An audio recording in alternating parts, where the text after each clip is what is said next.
आप देख रहे हैं मायरा न्यूज मालेगांव। और मुबारकबाद इसलिए मैं पेश करना चाहता हूं कि जिस इलाके के अंदर आज इंग्लिश स्कूल का इफ्तिताह हो रहा है, स्कूल शुरू की जा रही है, मैं इसके लिए मुबारकबाद दूं। शहर का मुजाफात का इलाका है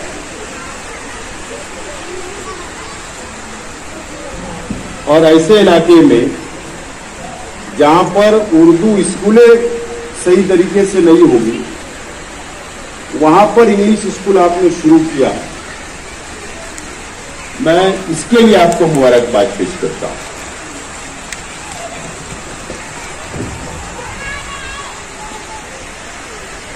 एक वक्त था कि असबा सोसाइटी एक छोटे से कमरे के अंदर इन्होंने बुनियाद रखी रौनकाबाद में। नौजवान आपस में सर जोड़कर बैठे और सोसाइटी की शुरुआत हुई। और जब भी मैं असबा सोसाइटी के प्रोग्राम में मौके से मैं शरीक रहा, तो शहर के अंदर अगर उंगलियों पे गिने जाने वाली अगर कोई सोसाइटियां कल्बे जो शहर में चलती होगी, अदारे चलते हुए, उसमें एक असबा सोसाइटी का नाम शामिल है, जो खुलूस कौम के बच्चों के लिए, जो जज्बा नौजवानों में है कि बच्चों को तालीम मिले, बच्चों को कंप्यूटर वो सीख सके, सिलाई बच्चियों को सिखाने का काम हो या दीनी काम हो, मिल्ली काम हो, समाजी काम हो या तालीमी काम हो, हमेशा बढ़ चढ़कर असबा सोसाइटी के सदर और अरकान हिस्सा लेते हैं। और इनको देखते हुए, इनके काम को देखते हुए एक जगह की तलाश थी कि एक जगह होना चाहिए। अब रौनकाबाद के इतराफ के अंदर हमारी अपनी कोशिश, बहुत हमने कोशिश की, असलम अंसारी साहब, रियाज भाई, रफीक भाई, वहां मोहल्ले के जिम्मेदारान ने बहुत कोशिश की, लेकिन नाकाम हम लोग रहे। और फिर यह तय पाया कि इस इलाके के अंदर यहां पर ओपन स्पेस, यहां पर कुछ गार्डन वगैरह था, ये इस्तेमाल में नहीं थी ये जगह। इसके लिए फिर उस वक्त गवर्नमेंट फंड से, ये जो इमारत है ये कॉरपोरेशन के फंड की नहीं है, ये गवर्नमेंट फंड से ये इमारत मैंने तामीर करके बच्चों को दिया, ये असबा सोसाइटी को मैंने दिया था। और आज मुझे खुशी हो रही है कि यहां पर इस मुजाफात इलाके के अंदर अब समाज की, कौम की खिदमत अंजाम देने के लिए असबा सोसाइटी मैदान में आ गई है। मैं बहुत बहुत मुबारकबाद पेश करता हूं और उम्मीद है कि आप जरूर इस इलाके के, मेहनत बहुत है, मैं सिर्फ तालीमी प्रोग्राम कराता रहा, सियासी फील्डों के अंदर तालीम के लिए काम करता रहा, मदद करता रहा अलग अलग अदारों को, अलग अलग स्कूलों को, कि हमारे शहर के अंदर तालीमी तहरीक चलना चाहिए, हर घर तालीम पहुंचना चाहिए। उसके लिए मैं बहुत मेहनत करते रहा, वो मेरी अपनी जिम्मेदारी भी थी, लेकिन मेहनत इसके लिए है कि अभी 2 रोज पहले जुमा के दिन शेख रशीद कोचिंग क्लासेस का इफ्तिताह अमल में आया और मैं वहां बैठकर, क्योंकि वो उसकी निगरानी मैं खुद कर रहा हूं, ट्रस्ट जो बना है वो मेरे अपने घर का ट्रस्ट है, बाहर का कोई नहीं, और इसके लिए जिम्मेदारी मजीद और बढ़ी। और वहां बैठकर उसको मैंने बनवाया, तामीर करवाया, मुकम्मल करवाया।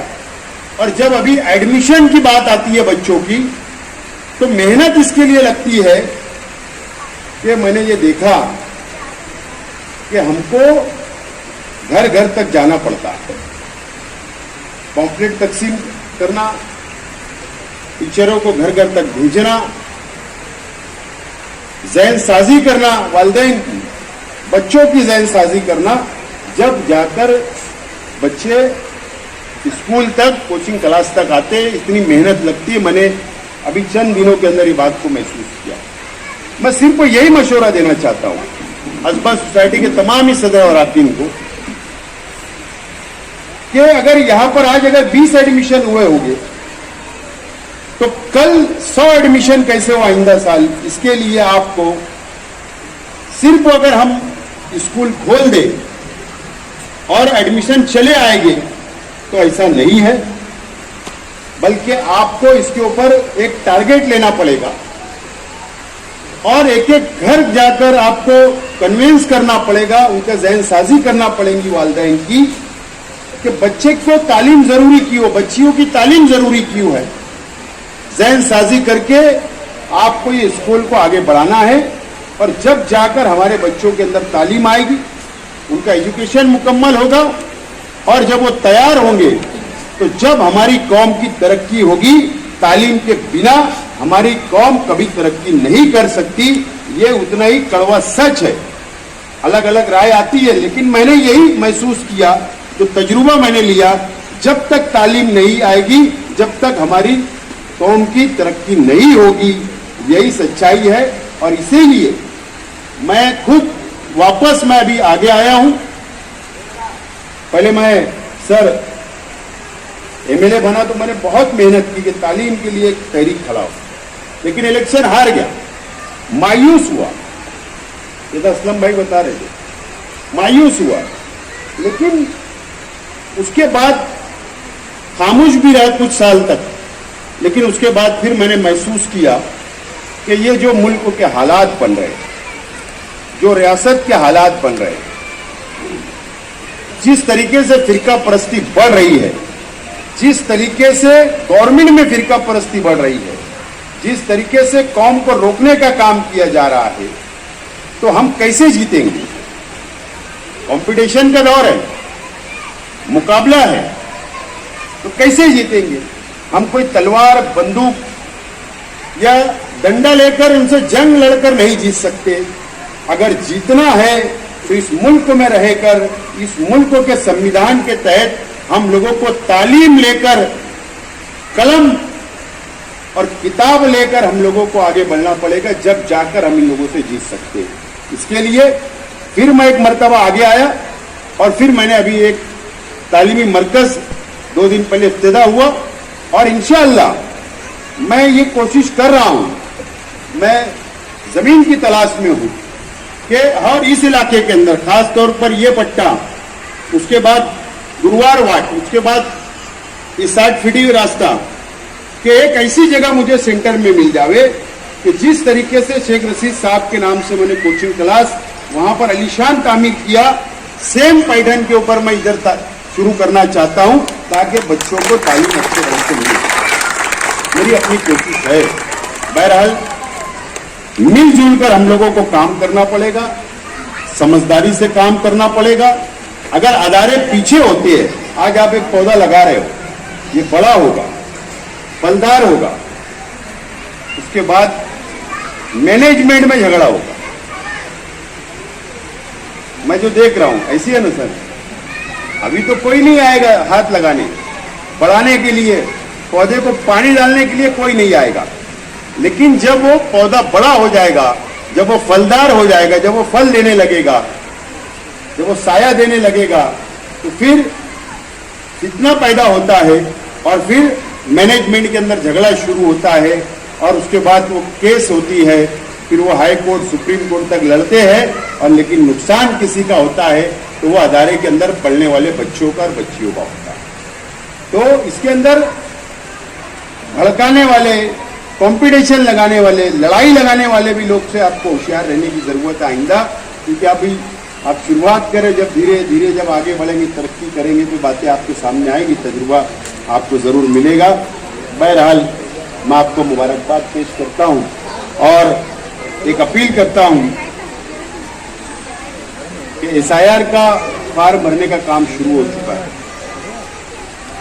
25 दिन बचे हमारे पास और अभी तक बीएलओ के जरिए जो फॉर्म हर वोटर को बटना चाहिए था 20% भी नहीं बटा।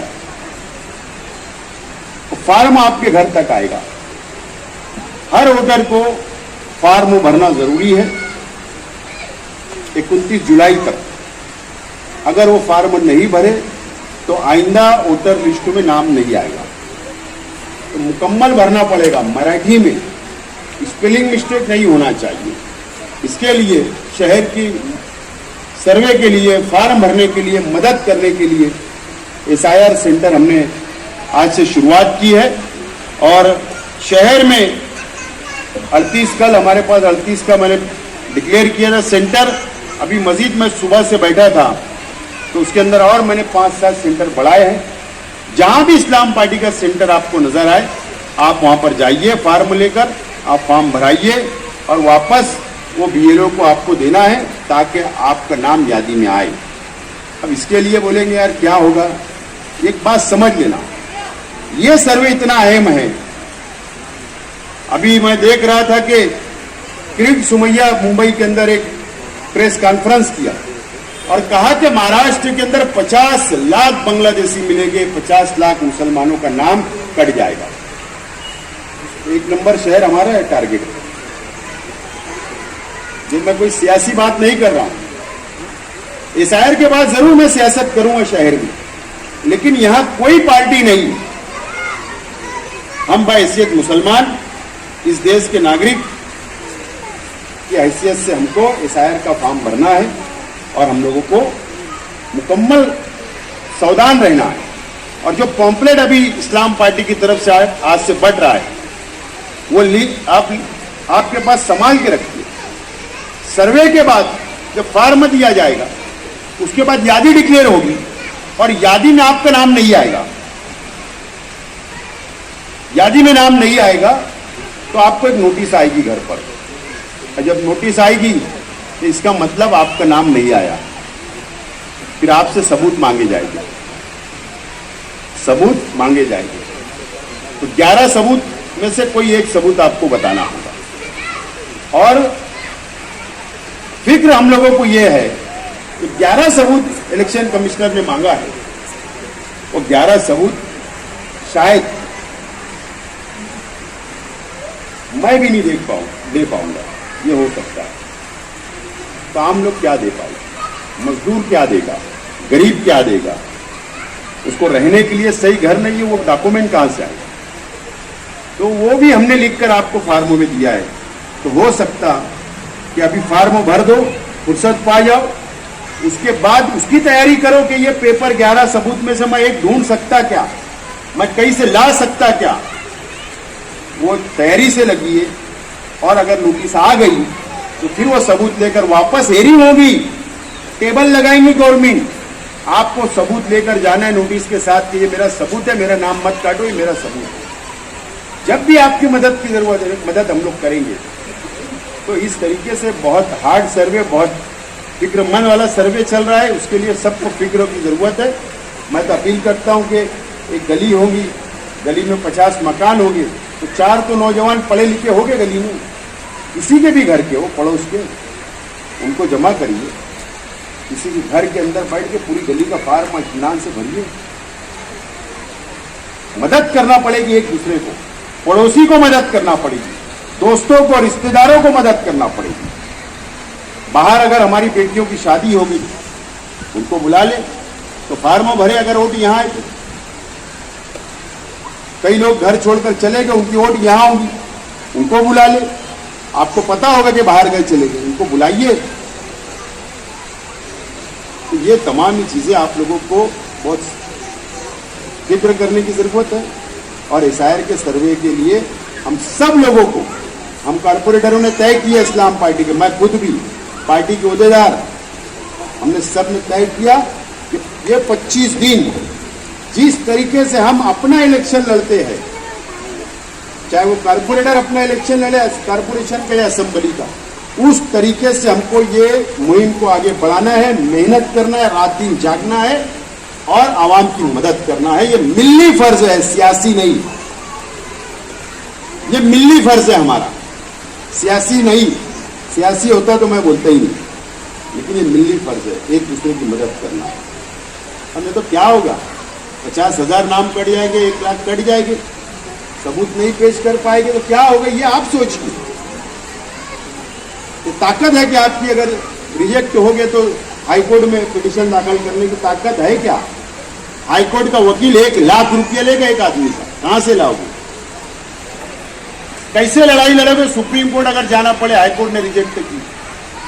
ये तमाम ही चीजें सोचने वाली है। उसके बाद काला कानून बनेगा, एनआरसी लग जाएगी, उसके बाद हमको बोलेंगे ये बांग्लादेशी है, पाकिस्तानी है, इनको भेज दो।